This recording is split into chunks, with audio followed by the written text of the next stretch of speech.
G'day everyone, welcome back to another edition of Guvs Hero Review videos. This time we are continuing in our Springtech series, taking a look at the 5-star legendary red heroine, Coney, the Springtech Pacesetter.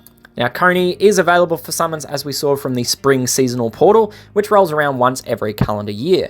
As is the case with each of these seasonal events, there is only a one-off appearance in the year, but it does last for 4 weeks in total. So there is about the same amount of opportunities to summon the heroes you would like. Now, what is different with the spring event or the spring portal is that it usually bridges the months of March and April, usually granting you 2 opportunities for different heroes of the month. Coney herself has been in the game for a little bit now. She was added in the second iteration of the Springtech portal back in March 2022, when both she and Lepus were added to the existing pool of spring heroes. The portal was expanded once more in March 2023 when the variants for Pika and Hairwear were added, and that brings us to the present day 2024 portal stats. On the topic of the portal, we do see that we've got a 0.6% chance for a legendary seasonal hero, and we've got a 1% chance for a legendary a legendary hero with a variance. So to put that in perspective, if we were to do 100 summons in this portal, spending 26,000 gold, we would have a 63% probability of drawing one of the 2 variant heroes, and we'd have a 45% probability of getting a non-variant hero.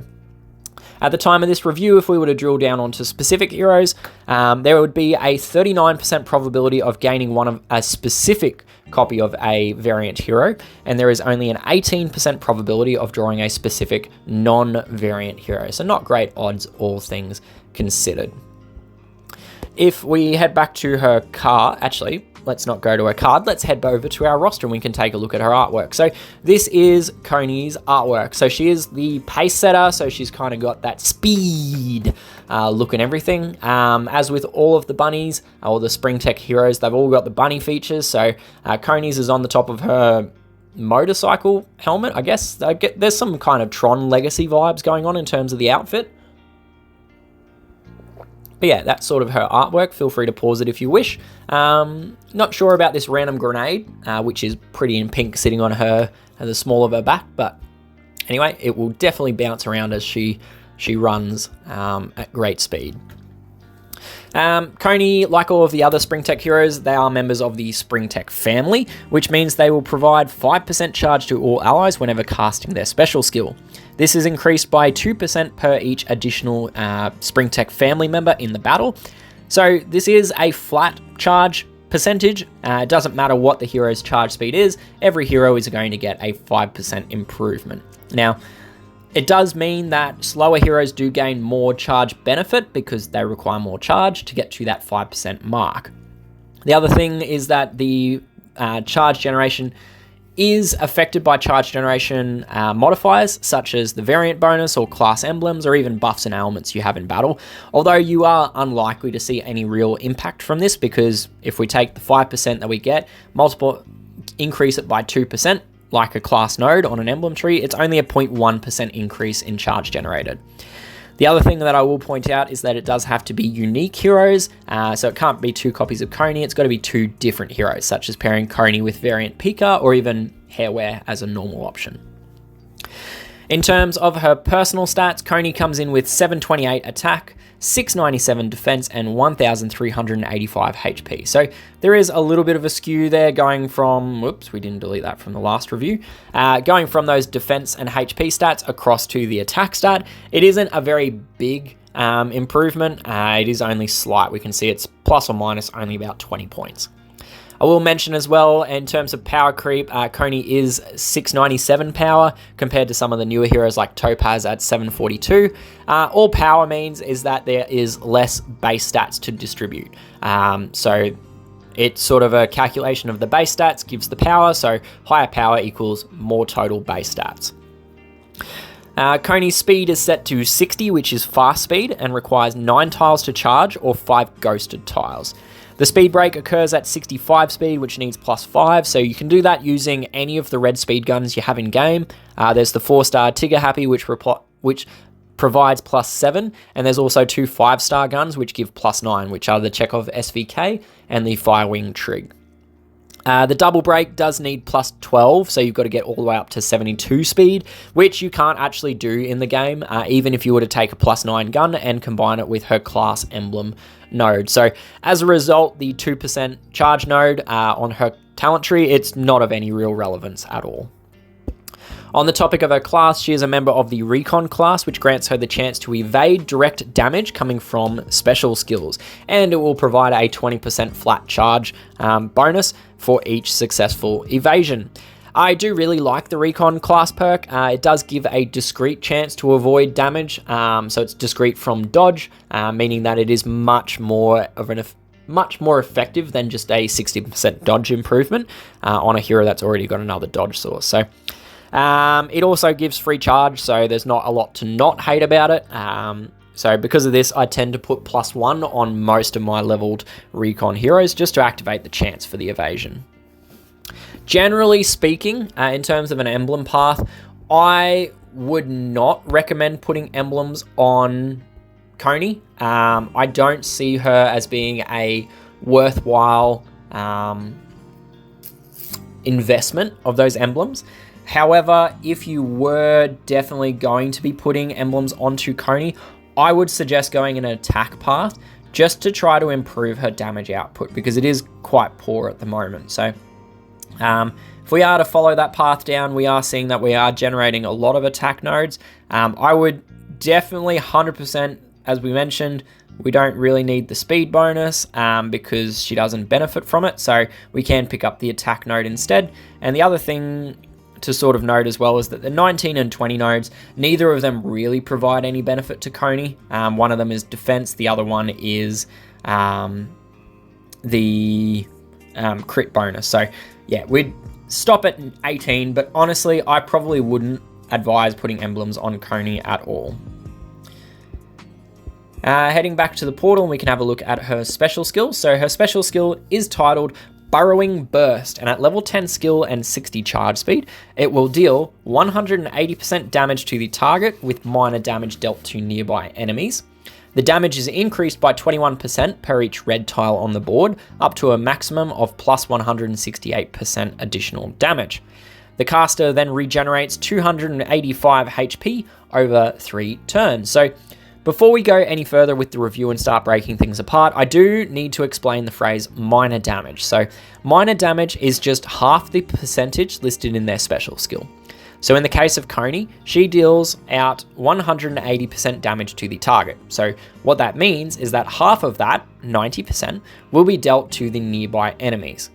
Because of how the damage calculation actually works, even though it's 50% of the percentage of the skill, it is actually only a 42% of the total damage that's calculated. So because of this, I tend to consider minor damage as splash damage. All right, and I will usually classify these heroes and compare them to other snipers because their damage is predominantly directed to the single target and drops off substantially when hitting the nearby enemies. So with that in mind, let's have a bit of a look at what Coney does, starting with that direct damage component. So for simplicity, I compare heroes based on their attack power. It is analogous to their final damage output, but it removes a lot of the variability that the damage calculation creates. So for Coney, her attack power is just her attack stat, 728, multiplied by the percentage in her special skill, which is 180%. And we can see that that comes out with an attack power of 1,310. If we were to normalize that against the 9 tiles to charge her skill, it doesn't really improve things, and it lands her at the bottom of the list with 146 attack power per tile. So, not a good damage dealing option, really. If we have a look at it, like most of those other options, the biggest failing is the base percentage in her skill. 180% is not much. Even looking at other 9 tiles to charge heroes, you've got Lupita, who comes in at 235%. You've got Blair and Inferno, 260 and 265%. The best 9 tiles to charge ones, you've got Renegade coming in at 415%. That percentage makes a big impact on the attack power and then ultimately on the attack power per tile. Even when we were to take a look at some of Coney's additional damage situations, so this is where we take that 21% additional damage. 21% is a fair amount per each additional tile, but 168% divided by the 21%, it is only 8 tiles. And it does need to be an excess of 8 tiles. So if we look at that, what it means is that you've got to have the 9 tiles to charge her skill, but then to get the maximum damage, you need a further 8 tiles on the board. So essentially, you need 17 tiles to charge her skill. Now, we can see that, you know, taking it just with the 9 tiles to charge, we've got an attack power of 213 and 281 for her medium and maximum damage respectively. But if we were to factor in the real attack power per tile, where we actually need those tiles on the board, we are not dividing it by 9 tiles, we're dividing it by 17 and 13 tiles respectively. So our max damage attack power per tile is only 149 and her mid damage is 147. So there's basically no improvement for those situations over her base damage.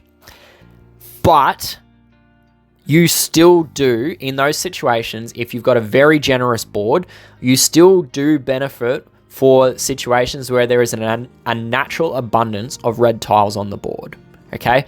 So there is benefit to very generous red boards, but even at that maximum damage, we can still see it's still not very far up the list, right? We're still only coming in at about the halfway mark, which is a little bit disappointing. Generally speaking, I don't like these damage heroes where their damage is tied to tiles on the board. There aren't too many of them in the game, but in pretty much every instance, their damage output isn't great, right? They just never seem to work well as damage dealers. Moving on from the damage, and the other part of her skill is the HP regeneration. So the caster regenerates 285 HP over 3 turns. So 285 over 3 comes out as being 95 HP per turn.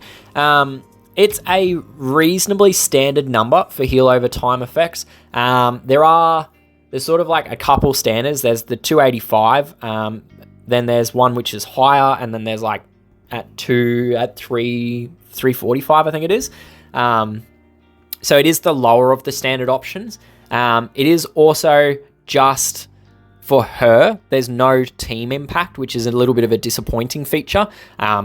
If it was team-based, maybe it would be more useful, but being only her, even if we take that 285 at its maximum amount, we're talking only 20% of her base HP stat, that's 1385. Per turn, it's only 6.9% of her health, which I will point out is less than what Nima's minions do for all allies per turn. So it's a little bit disappointing, especially when you go and look at Throttle, who's a 4-star vanilla hero. He does exactly the same HP regen, 285 over 3 turns, but he does it for all allies at 11 tiles to charge, so only 2 tiles slower. So for me, I get that it helps her, but I don't think it really does anything to improve her as a hero. It helps her in battle situations, yes, but it doesn't really create any justification for leveling her as a hero or utilizing her as a hero. So overall, I do think that Coney is a fair way short of the mark. Her damage output, it just isn't there. It's too situational and requires a lot of excess red tiles in order to get the higher potential damage output. Her healing applying only to herself, it really doesn't do anything to improve her in any way. If she was a true AoE 3 hero, so she was doing equal amount of damage to all 3 enemies, and her heal over time affected herself and nearby allies, I'd probably rank her a lot better, alright? She would be much better in that situation, but ultimately, the fact that the damage is tied to the tiles on the board, that's for me what ends up killing her in terms of being a decent hitter and a decent hero. I mean, she's got 2 aspects. She's got damage and HP regen. So if one of those is a subpar effect, and let's face it, both of them aren't great, it's not giving you much from that hero to level and use. So for Coney's grading, I'm going to give her a D+ for raid and war attack situations. I know she can be useful to some heroes and in some rosters. I just don't see her, generally speaking, being a very good attacking option. On War Machines, I'm going to give her a D as well. She doesn't do anything for War Machines, so there's no real value to her at all. And then similarly for Eventing, I'm going to give her a D-. She doesn't have great damage output. She's not doing equal damage to all enemies, so it doesn't really help in event competition or even event completion. For Raid and War Defenses, I'm going to give her a C-. She's got okay speed, possibly workable as a flank on a blue hero because people are less likely to bring red heroes against blue tanks, and thus they're less likely to use red tiles. But I don't know, her stats still don't lend her towards being a very defensive-oriented hero. In the 3 tournament settings, so we've got Bloody Battle. She loses half of her skills, so D- for attack and a D grade for defense. In the buff boosters, I'm going to give her a D+ on attack and a C- on defense. And then finally, the charge tournaments where she goes from 60 speed up to 65. I'm going to give her a D grade here and a D+ on defense. So D for attack in charge tournaments and a D+ for defense. So she does get a speed improvement, but it's not a very big speed improvement, and it doesn't do anything to really improve her as a hero. So overall, for Coney's grading, that comes out as being a D grade for overall attack and a D+ for her overall defense grade. And that concludes the content I have for this review of Coney. As always, these are just my personal thoughts and opinions on these heroes. I do love hearing your feedback on them, so please do jump down to the comments section of this video, leave me a note. I do try to read and respond to as many of you as I can. If you did enjoy the video and found it to be useful, feel free to like the video, subscribe to my channel and all of that, but most importantly, share the video around, because chances are, if this sort of thing is useful for yourself, it's also going to be useful to to people you play with as well. Thank you once again for tuning in and joining me. I do hope I will see you again soon, but until then, good luck, stay safe, and happy gaming. Cheers, bye!